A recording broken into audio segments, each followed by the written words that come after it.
What's up, guys? Odds and Ends RC here. Today we're going to be checking out this Flysky GT3C radio. We're going to put it in my Blazer here and check out the options on it and see how it does. It's a cheap budget radio. I've had a few of them before. They seem to do the job really good. But we'll be putting her in and going over it and checking out its options and stuff like that. Give me a second and we'll get her out of the box.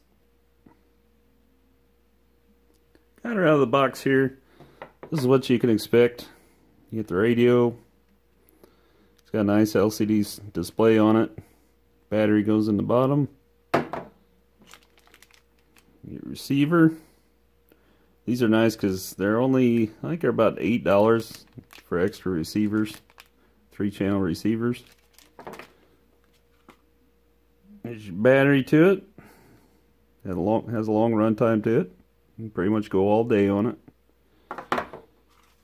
It comes with a manual. It comes with extra grips. If you don't like the grip that's on it, you can change it to this other one. But let me get the lid off my Blazer and we'll throw her in there.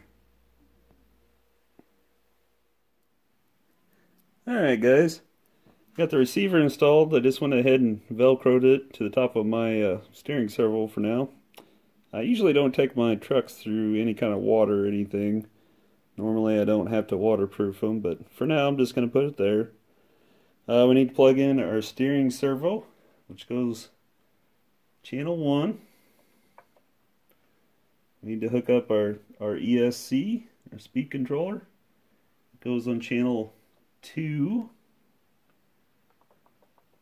And then we need to hook up the bind plug, which comes with the radio.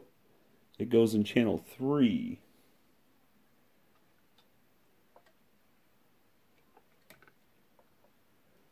Okay. Now that we have that hooked up, we need to power on the truck. Do not turn on the radio yet, just power on the truck. You'll have a flashing light on the receiver. Then to bind the radio and the receiver, you hit the power button and the bind button at the same time when you turn it on. That will bind the receiver. See if I can get it here.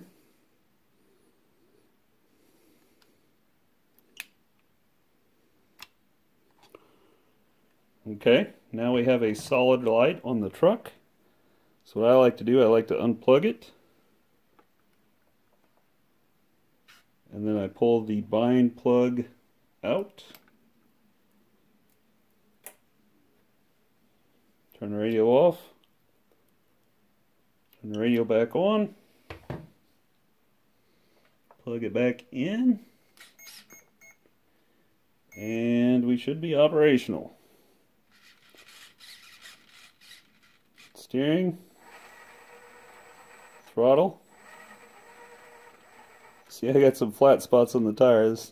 Truck's been sitting for a while. Sometimes you'll have to reverse the steering, but this one's in the right spot. I don't have to reverse it. Speed controller is going the right direction. I don't have to mess with that. Looks like I need a little bit of left trim to it. Here's your trim button on top of the radio.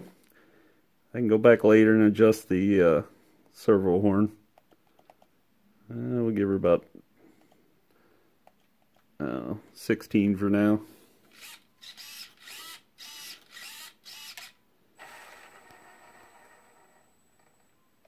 Okay.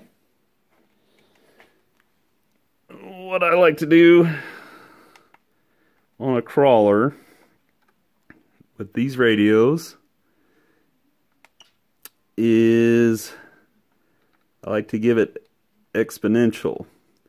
That means that it'll slow down the steering rate and it will slow down the throttle control, make it a little more controllable on a slow crawl and a little more realistic looking. So let's go to, you press down on the rolly wheel and you go to exponential. You select that, Right now we're on channel 1. And it seems kind of confusing, but you hit end. And then I like to give it let's go with the negative. Let's go with a negative 35. And to set that in, you press down on the scrolly wheel, and that locks that in. Okay. And we go back to it, and I need channel 2. Click on that, the scrolly wheel again. Move it till you see channel 2. And you hit end. And then we'll give this negative 35. Press down on the wheel. And then to get out of here, just hit back. You can also name your truck. You get 3 letters, numbers to name it. Like for this Blazer, I will name it VLA, probably. But now that we've set that, just have a little more proportional, realistic steering. It's not real fast. I just like to keep it pretty slow. And then our speed. Whoop.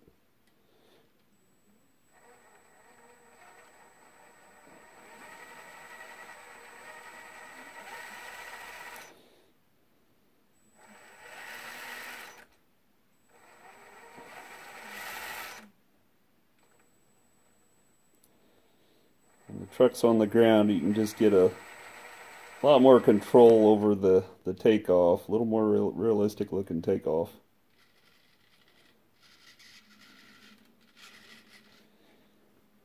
Yeah, I've had these radios, I probably had 10 of them, 8 or 10 of them. I used to get really expensive radios. I used to drop them, or I've even accidentally ran over one, dropped one in the water, accidentally stepped on one and broke it. So I started getting these cheap radios. And I've had really good luck with them. I've had maybe 1 out of 10 that I had an issue with when I got it. I had sent it back, got another one. But for $45, it's kind of hard to beat on a budget radio. But yeah, thanks guys. If you like what you see, please subscribe. I'll be doing a lot more videos like this. And have a nice day.